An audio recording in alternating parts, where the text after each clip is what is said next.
Welcome back to Happy Hour Econ, where a comedian and an economist walk into a bar. I'm Lou Perez, the comedian. I'm Phil Magnus, the economist. Today we're asking the question, what happened to California? We're talking about the state that was once the greatest driver of economic activity in the nation, but over the years just seems to have produced a series of economic, political, and policy fails. California, what went wrong? Well, unfortunately, it's a state that I know all too well, and what I will say on behalf of California, it's absolutely beautiful. The weather is the compensating differential to live with and put up with generally terrible government that has high taxes, high regulations, pretty much an experiment for every far left crazy policy that seems to later make its way onto the national scene starts in California.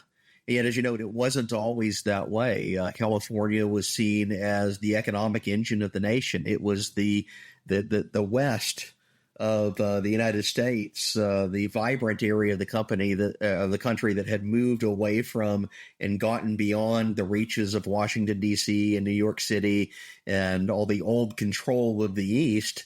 It was the place where you set out to start anew. And over the course of, a couple generations, it's completely reversed now. It's become this bastion on the left coast that exports bad policy to everywhere else. Yeah, there seems to be a question of, it's so beautiful, but what is the cost that you're willing to pay for that beauty? I imagine there's many a playboy out there who, is with a supermodel and is just like, she's the most beautiful woman in the world, but this is really taking a toll on my life, on my psyche, on my health. I'm not going to survive very much longer. Hey, you see that already. There's actually an ongoing exodus right now of wealthy people, of entrepreneurs and innovators from California.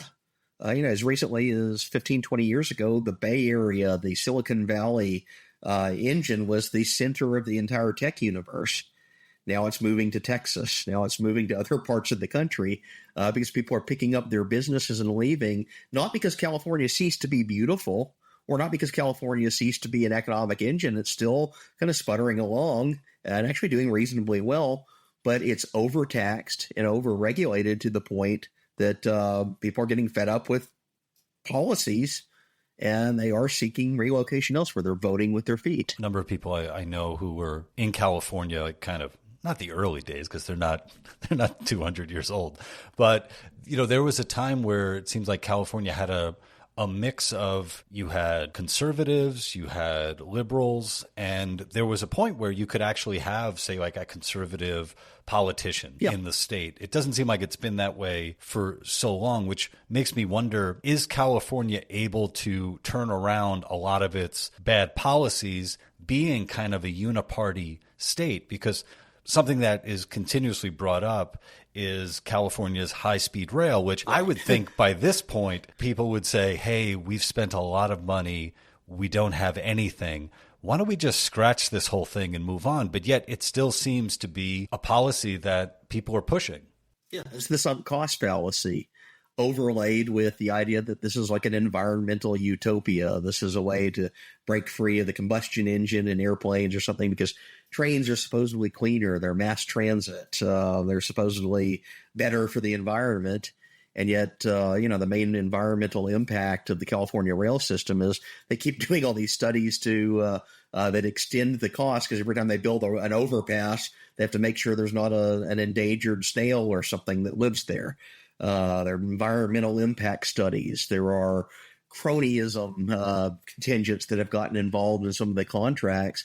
And what started out as an already expensive multi-billion-dollar project expands into tens or hundreds of billions of dollars and has no operational rail to show for it as yet. So say in the future, high-speed rail did come about and you're stopping in cities like San Francisco, Los Angeles. One thing that you're probably still going to see is the insane amount of homelessness. So here you are traveling in beautiful, quick style, on a train, but you are going to be, seeing a lot of homeless people. And it seems like San Francisco is very different than Los Angeles, climate-wise and even like people-wise and stuff. I wonder, is there an argument to be made of like which city is best to be homeless in?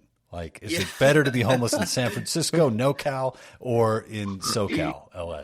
Well, and part of it's the weather. Now, I'll say a caveat on the train lines. One of the major issues they're having is to figure out how to get these high-speed rails into the actual cities, the population center. So more likely what they're going to end up building is a high-speed train from Bakersfield to Fresno with line extensions that get you kind of near Los Angeles and San Francisco. So it's not all that practical to begin with. But, once it arrives, let's assume that it could arrive into San Francisco or arrive in Los Angeles. Yeah, both of the areas, they have temperate climates year round.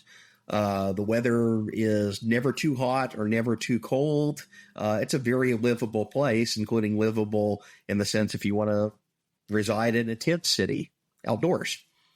But the homelessness problem is very real, and it's something that I've seen up close and personal. I work part of the year out in California because our main office is there. My organization, the Independent Institute, we do a series of studies every year on California waste, fraud, and abuse, and one of the major issues is homelessness. In our office out there, just down the street, there was a homeless encampment that set up during the COVID period. They basically took over a sidewalk and then took over a street, built a shanty town there, and nobody could do anything about it, even though it's a very, very clear public health and danger, like criminality danger to the immediate area. And you saw that because there's a shoplifting epidemic at nearby businesses. The nearby businesses can't get police to respond. So what do? They shut down, they pack up and leave. And what eventually got this homeless encampment removed was not any policy by the city. Rather, the EPA came in and they tested the water in a nearby creek that flowed into San Francisco Bay. And they found the water was so infested with heroin and fentanyl and all of these drugs that were being used at the homeless encampment, it was now in excess of the environmental standards of the federal government. So the EPA had to order the city to remove the homeless encampment because it was polluting the bay. Way to go, EPA! I didn't think that. I didn't think I would be I would be on the side of the EPA going for it. Well, I remember hearing about an app that was developed in San Francisco where people would actually point out where poop was on the streets. Oh, yeah. It's like interactive map, Google Maps, but with poop. But yeah, it seemed like it was like really, really scary to think what can happen to a city when you allow it to just go that way. I mean, it seems like we're just so civilized in a way where it's sort of like that just doesn't even seem to be I don't know. I can't wrap my mind around it. San Francisco and Los Angeles are some of the most expensive places in America to live. They're consistently up there at the top of the list. Cost of living, $1 million and multi-million-dollar homes, and there's poop on the sidewalk in front of them. So it's a real interesting conundrum there. But I think at the end of the day, what it comes down to is a succession of bad policies overlaid on top of each other. And, I have deep sympathy with people that are homeless, that are in, situations of precarity. And you want to get them help. That's the human thing to do. But the policy regimes that have existed in California have focused on, I guess, a couple of different things. One of them is they just throw money at the homelessness project. Right. Gobs and gobs of money without any real plan or knowledge or anything of what it's actually doing in practice. But gobs of public money and no real means of accountability to see how it's used. And then you have overlaid with that, California's had a problem of decriminalization where they basically said, we're going to stop enforcing against petty crime. Anything under, it's like $950 or something of that nature was one of the measures that they passed. Anything below that is considered petty crime and doesn't necessitate or warrant police resources to come stop it. And you think, okay, well, what's the private solution to that? Well, then the stores themselves have to incur the cost of policing against shoplifting. And that's where you get these ubiquitous cages over the laundry detergent and the deodorant aisle, where you walk into the grocery store to CVS, and now you have to push a button for someone to come unlock the cage to give you a razor blade or shampoo or some minor thing that otherwise is being just gobbled up by shoplifters. because every store knows if they call the police for a petty shoplifter, the police can say, yeah, well, maybe we'll get to you next Tuesday and we'll just file a report and there's nothing we can really do. So you have this combination of a homelessness solution that's very centered around the government throwing money at it and a growing tolerance for petty crime that's often associated with homeless communities that have sprung up. And in areas where there's an encampment, yes, the petty crime spills over into the neighborhood businesses. In short order, those businesses pack up and leave. And when it comes to, this idea of if there's a problem, throw money at it. I mean, when you have organizations and so many jobs that kind of rely on there being a problem, when you do throw more money at it and the problem isn't getting solved. There's a homelessness industry, just like there's a California train industry. The train never gets done, so you throw more money at it. Homelessness is never solved. So you have all these government organizations and bureaucracies that are like, oh, well, that's because we need more funding for our agency. When you look at spending that goes towards homelessness in all these different cities, like say from like New York versus San Francisco versus LA, purportedly to fight homelessness, but it seems like the amount of homeless has actually risen over the years. Yeah. Well, it seems like, if you subsidize something by throwing money at it without actually addressing the problem. And, this is something that I think groups across the political spectrum in California have really noticed. We're in a free market, classical liberal libertarian-ish space in ourselves, but we have significant anti-homelessness initiatives at the Independent Institute. And a lot of that is rebuilding private civil society charitable approaches to homelessness. And we find groups in the center, on the right, on the political left that are all fed up with the bureaucracy and are all fed up with the official public government solutions to homelessness that never really seem to work. So it's all looking for, well, how do we recreate a way to address this problem through the private sector, through private charities? And it's kind of, well, let's look out to what other states are doing and how they've dealt with their homelessness problem.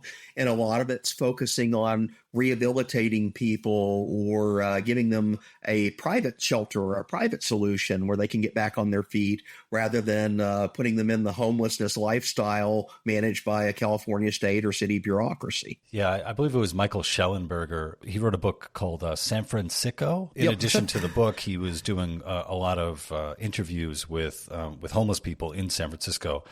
And some of the people that he was talking to, I mean, they were basically being paid to live on the street with the amount of money that they were getting from the state. So it's sort of, the homeless are not an endangered species. There are definitely a lot of them there, but yet they're kind of being protected as if they are, because I just don't see a lot of people who are able to break the cycle if all of their terrible, terrible vices are being fed. Vices being fed and in some ways even encouraged. I've seen the tent cities up close. I've been driving down the interstate in Oakland and suddenly a fire breaks out next to it, and it's the homeless camp under the overpass. Something's gone wrong and suddenly the tents are on fire, and you have people that are high on substances wandering around not knowing what to do. It's a very, very dangerous situation. And yet the local government is like their solution is, well, all right, we just throw money at it and we don't really do anything to get these people help, to get them off the streets, get them into a private shelter. Now, overlay that with the other problem that California has, some of the highest cost of living in the country. A big part of that is the NIMBY situation, the not in my backyard housing policies and building policies. Everything is so horrendously regulated that, to create new construction means you have to go through years of jumping through hoops that all have fees and licenses and costs attached to them. New building is much more difficult there than somewhere like Texas, somewhere like Tennessee or Florida.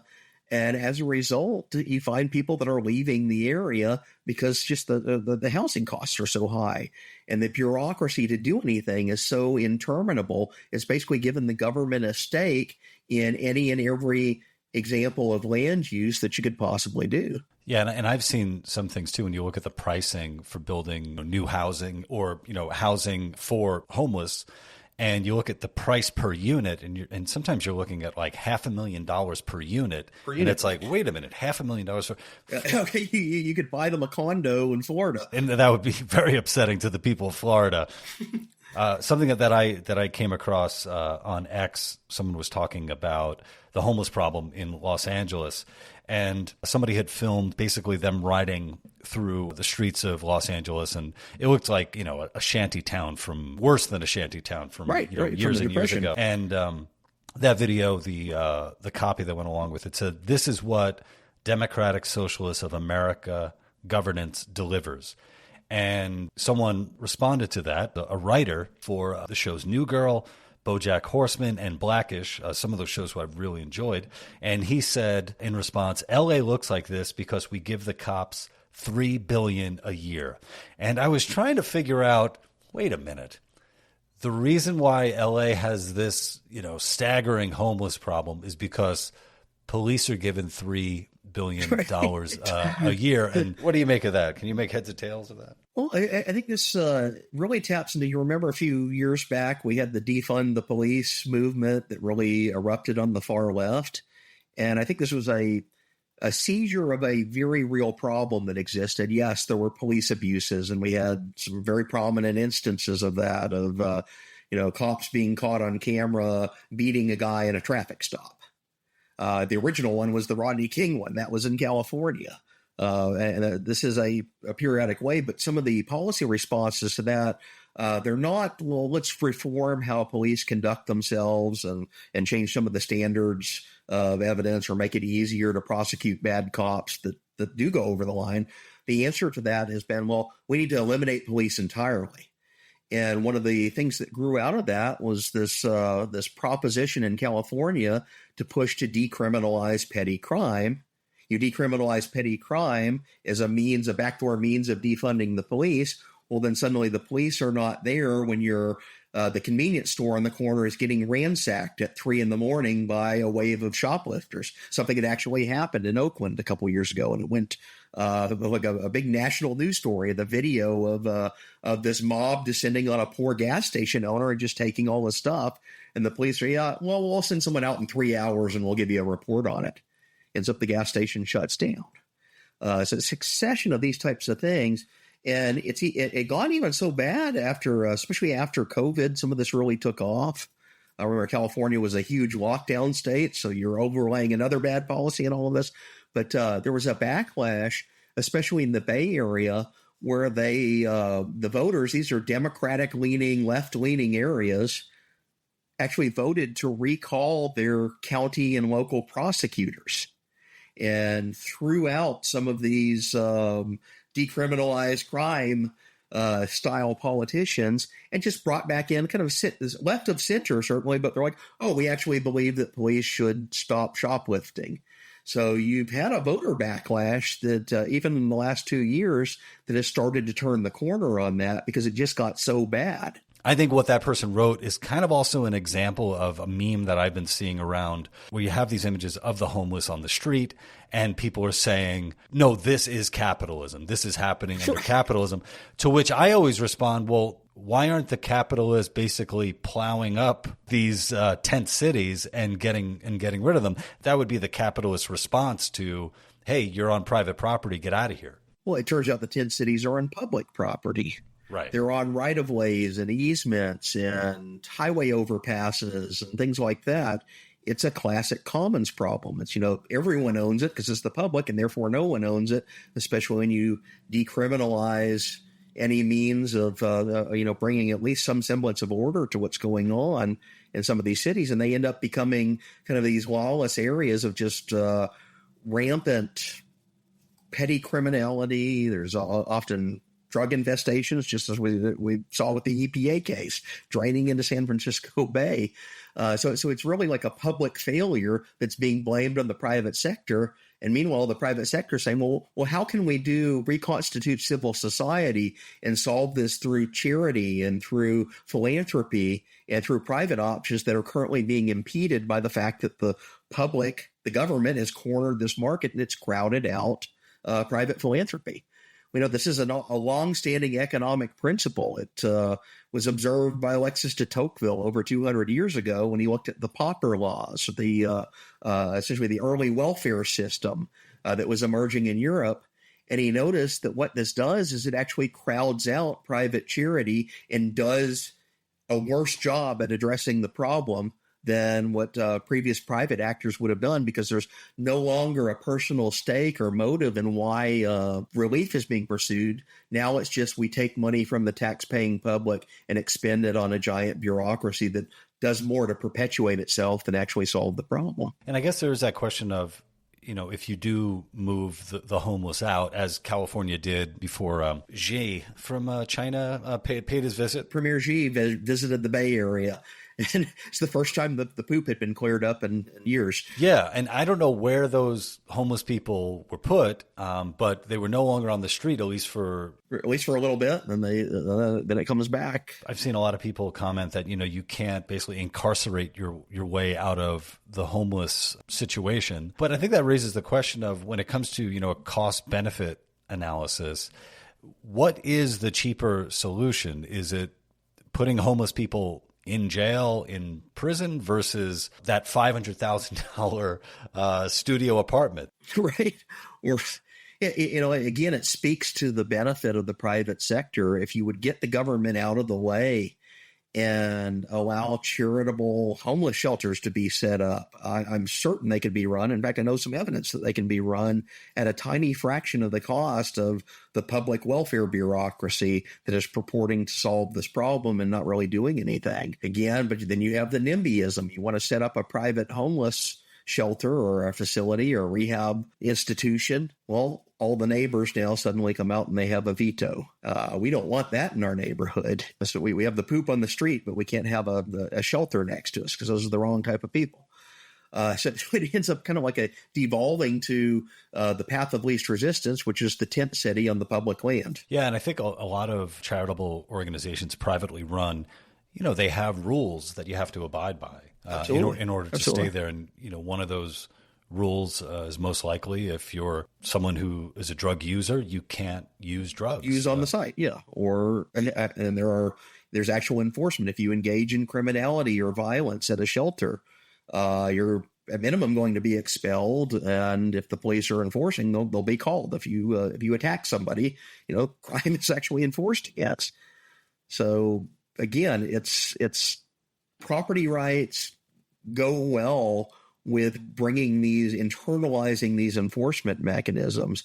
When it spills over into the commons, it's the tent city and there's a knife fight every night. Yeah, and it reminds me of this thing that I read about San Francisco, where there was a COVID era program, and this is according to the California Post, that guzzled, it's a great pun because of what's about to follow, guzzled $5 million of taxpayer money annually to serve booze to homeless alcoholics. And finally, it's going to close down this year. They're getting rid of that program, according to San Francisco Mayor Daniel Lurie.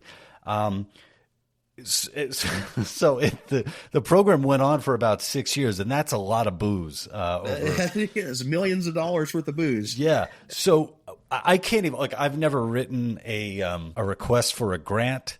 I've never done anything like that. I'm just trying to picture what the pitch was to the state and saying, you give us money and we're going to make sure that homeless alcoholics got their booze. Because I guess everything was under lockdown. So, they have to have some other means of acquiring that. It's interesting you mentioned it's being wound down, and Daniel Lurie is one of these. He's kind of he's left of center politicians that was elected in this wave to replace the more radical progressives that had basically decriminalized everything and created all these types of programs. So in that sense, you see the political system is kind of rounding back toward some semblance of sanity in the way that it's dealing with this. Although more broadly, you look to Los Angeles, it's a political mess right now. LA, the big thing, is rebuilding after the wildfires. I was recently in Los Angeles, and I just got to say, there was a pall over the whole trip. There was a sadness there that you could really feel. I have a number of friends who work in the entertainment industry, and as an industry, that feels very much like it's dying out there. Years back, a friend of mine, she had described it as basically saying this is Detroit, but for movies. But for movies, right? And that really nailed it. And then the Palisades fires just, destroyed so much more than just houses. It destroyed lives and spirits, and it's a really, really sad state. It is. And this is another area, Independent has done entire studies of the California wildfire problem. And at the end of the day, it goes back down to very bad policy and very bad management. There's a couple of issues. There's some very deep-seated issues with the way that they address environmental conditions in brush. In California, it's often a very dry state, so it's naturally prone to fire outbreaks.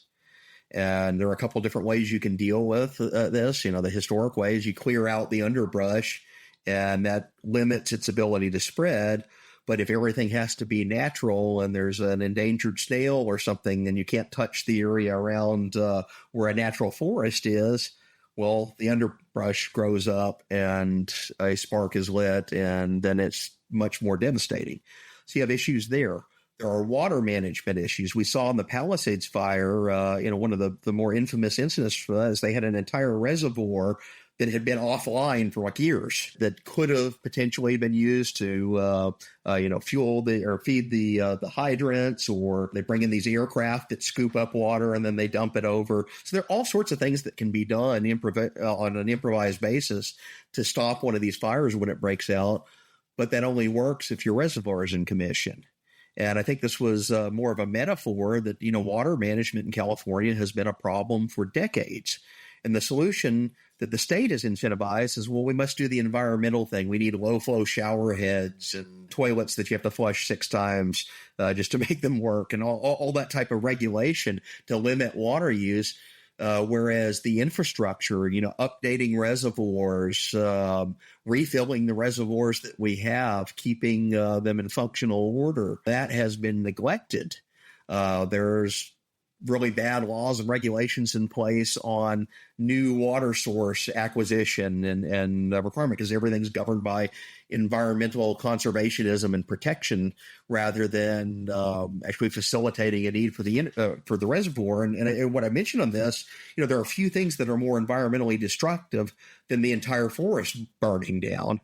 So they do all these very short-sighted micro policies that make it impossible to build anything, improve anything, manage infrastructure. They've removed markets from the water market entirely. It's basically government allocated and regulated in different ways. And then the result is you get far more environmental devastation than ever would have been the case if you had a reasonably sane policy for building infrastructure. And now what we have, the Palisades fire and some of the other fires in the Altadena area, all the hills around Los Angeles, we all saw it on the news. Well, here we are over a year later, and almost nothing's been rebuilt. The main reason being that the state and local government have all these regulatory obstacles to get permits to actually rebuild the thing. And this is not a new problem. This happened most recently in the Palisades fire. So now you have all these empty lots where people are facing years of red tape and bureaucracy and hundreds of thousands of dollars just to rebuild what was destroyed. Well, a similar thing happened, and I think it was 2018. You may remember the Paradise Fire. This is in Northern California. It's a city of about 25,000 people before the fire, and it's devastated by a wildfire. And then afterward, they change all the building codes, and the population has maybe rebounded to half of that now. Yeah, now it's coming out. You have a person who's been charged with arson, so it's like you have this environmental impact that is man-made from one person. One person could have just such a detrimental effect on an entire state. It's completely insane. Displacing hundreds of thousands of lives. There are all these little, details too about, what rebuilding would entail. If you're one of the lucky ones who insurance that's able to cover your rebuild, well, maybe you're the one house that's able to do it on your block. And that's a lonely, lonely place to be the only house on your block. It's funny you mentioned the insurance. I mean, there's another California Golden Fleece report. California has one of the most heavily regulated home insurance markets in the country. What does that do? It raises the price on it, and eventually the regulatory burden becomes so unbearable that insurance companies leave the state, and you have a decline in a competitive insurance market. And, looking ahead, because a lot is up in the air, especially when it comes to the political races in California.